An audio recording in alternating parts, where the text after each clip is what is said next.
You have to be gentler. You have to be sweeter. You have to be kinder. You can't sit with your legs open. And you have to, for most of the definitions were subservient to the other gender.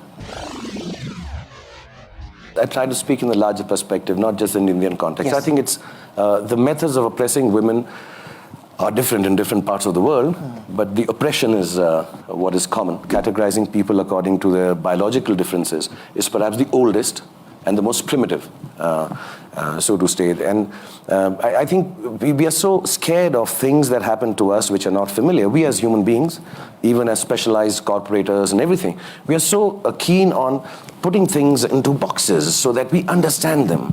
And somewhere, because we were not so familiar or we were threatened by this biologically different creature called woman, we quickly put definitions and categorize. So you have to be gentler, you have to be sweeter, you have to be kinder, you can't sit with your legs open, and you have to, for most of the definitions were subservient to the other gender.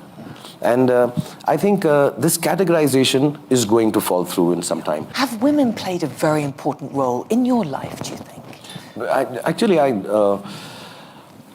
How do I say this without sounding wrong? I don't spend time in the company of men.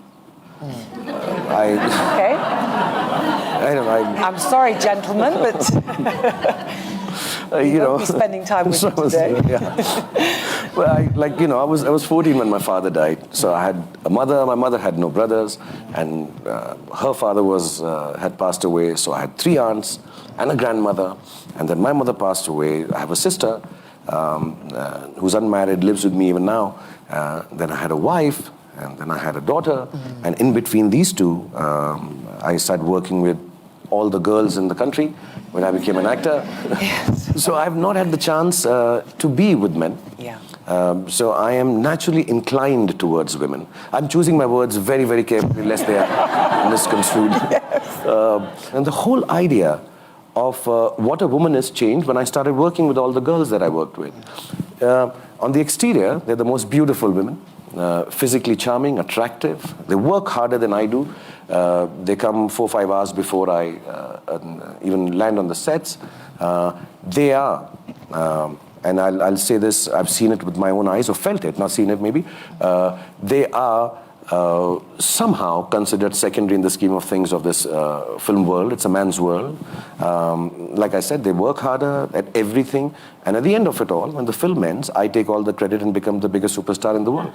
And they don't get anything out of it. You know, they're just Sharukh Khan heroines.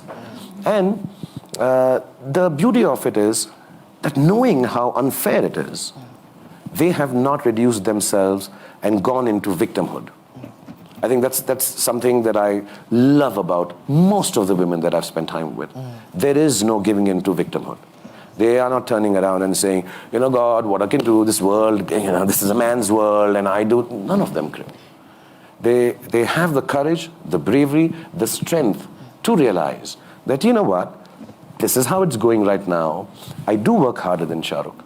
I am better than Sharukh, and I include my wife in it, my daughter in it, my sister in it, and all the girls I work with. And yeah, it's all right if he's sitting at Davos right now and giving the speech. We are not there. But they know they are the real strength. And because they know, I know that they know, I just love them and respect them so much.